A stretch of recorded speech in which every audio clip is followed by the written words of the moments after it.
Ancol merupakan taman hiburan dan rekreasi di ibu kota yang sudah berdiri sejak 1968 silam. Namun, eksistensi Ancol sendiri rupanya sudah berlangsung sejak tahun 1775, di mana kalangan elit Eropa di Batavia, Hindia Belanda kerap menjadikan lokasi tersebut sebagai tempat untuk menghabiskan uang dan waktu senggang.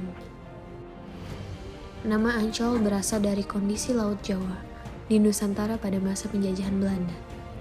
Sejarah menyebutkan bahwa Ancol memiliki letak yang strategis sebagai benteng pertahanan perang.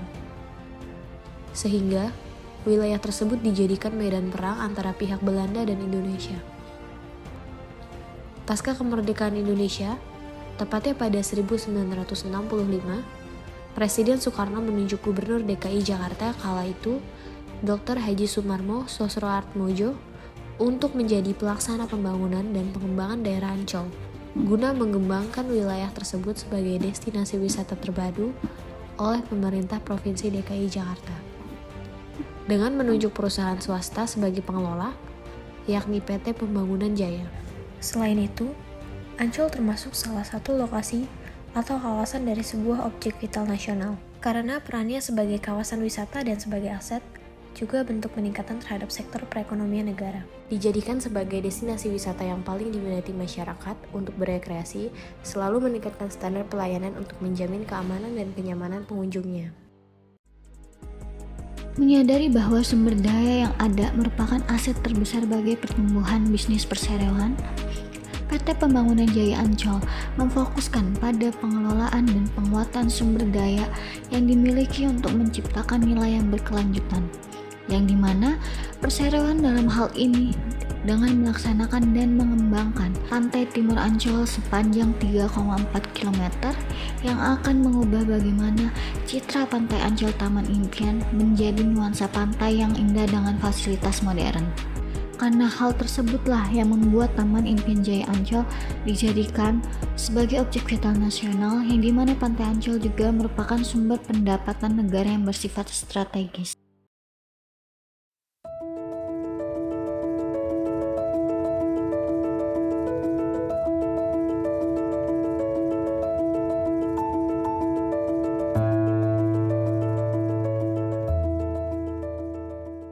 Demi menjaga keamanan dan kenyamanan para pengunjung, khususnya di Pantai Ancol, pihak Ancol pastinya memiliki sistem pengamanan tersendiri yang telah ditetapkan. Sistem pengamanan yang dibuat oleh pihak Ancol untuk meminimalisir atau mencegah adanya risiko kejahatan. Kehadiran petugas keamanan yang mengawasi seluruh area pantai. Masalah safety paling kita CCTV. CCTV itu jelas ada CCTV. Pihak Ancol memasang CCTV di setiap area sudut pantai. Pengawasan dan penyebaran CCTV di setiap sudut atau titik buta yang efektif, sehingga membuat pengunjung merasa aman. Pihak Ancol juga membentuk Satgas Keamanan Pantai, yang dimana Satgas Pantai ini lebih memfokuskan untuk menertibkan dan menatap pedagang yang kurang rapi di pinggir pantai. Kalau yang untuk muter itu contohnya kayak gimana? Muter itu dia patroli dia. Seragamnya sama. Cuman dia kan mobil terus ya.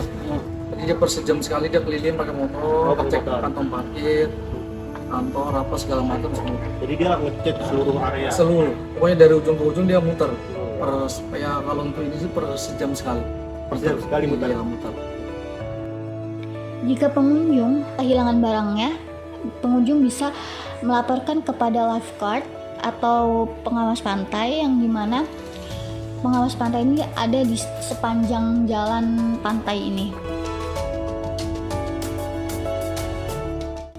Kalau untuk kejahatan sih belum pernah. Paling sih yang tahun kemarin itu yang pas konser musik.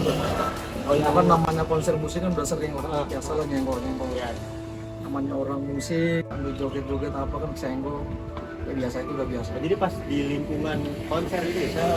Konser itu. Nah, untuk penanganan sendiri sih ya paling kita amankan dulu dari tim keamanan. Jadi Ancol ini kan ada posko Ancol juga. Ya. Posko Ancol dari tim security dulu, baru ke posko, kita laporan ke posko. Nanti dari posko ke kantor Ancol.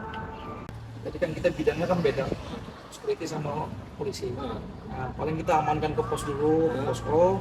kita BAP kejadiannya ini data baru kita laporan ke polsek. Nanti kita lari langsung ke polsek Pademangan, Polsek Pademangan. Pademangan. Jadi kan Ancol kan larinya ke polsek Pademangan. Yang terdekat ya.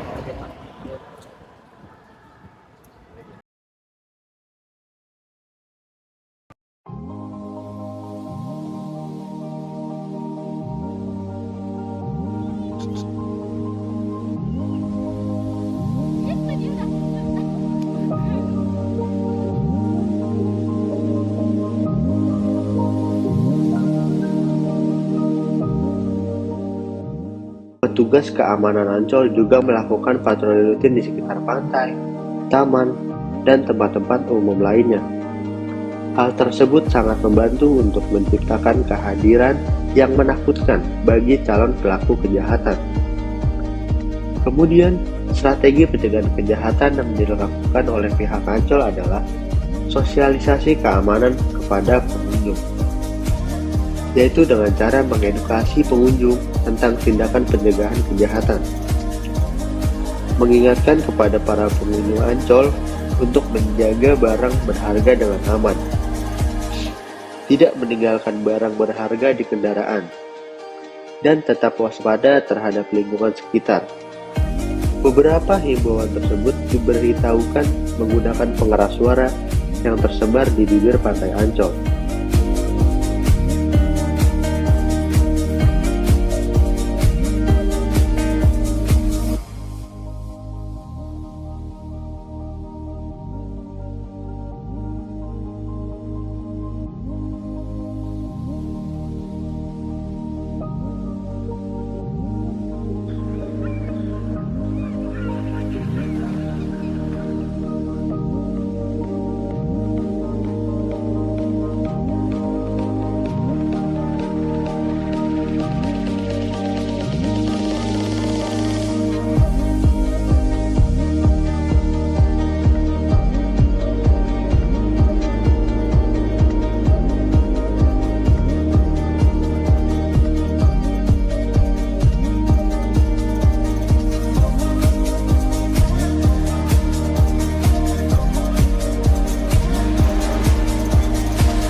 Kalau untuk jadi kan dari tadi saya lihat kamar bilasnya ruang bilasnya ini kan kebuka itu Pak.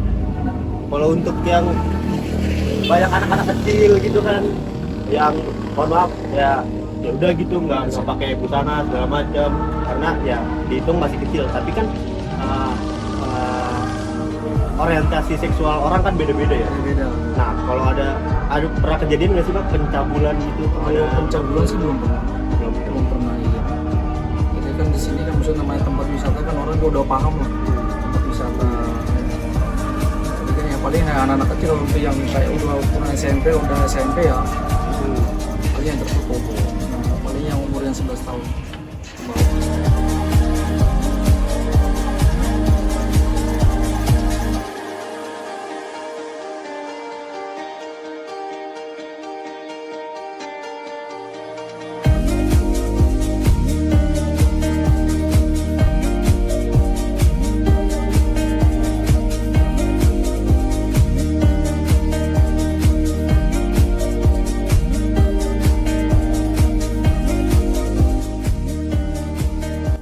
Untuk menghindari penyalahgunaan area Ancol, terutama pada bagian pantai, pengelola Ancol mengubah jam operasional dari 24 jam menjadi jam 6 pagi hingga 11 malam. Dengan demikian, Dengan diterapkannya sistem pengamanan mulai dari CCTV yang terpantau 24 jam, hingga adanya patroli rutin 1 jam sekali oleh pihak pengamanan, pengunjung tidak perlu khawatir lagi akan terjadinya aksi kejahatan yang terjadi di Ancol, khususnya pada area pantai. Pengunjung juga dapat menikmati pantai dengan merasa senang, aman, dan nyaman. Tapi ingat, pengunjung tetap harus berhati-hati.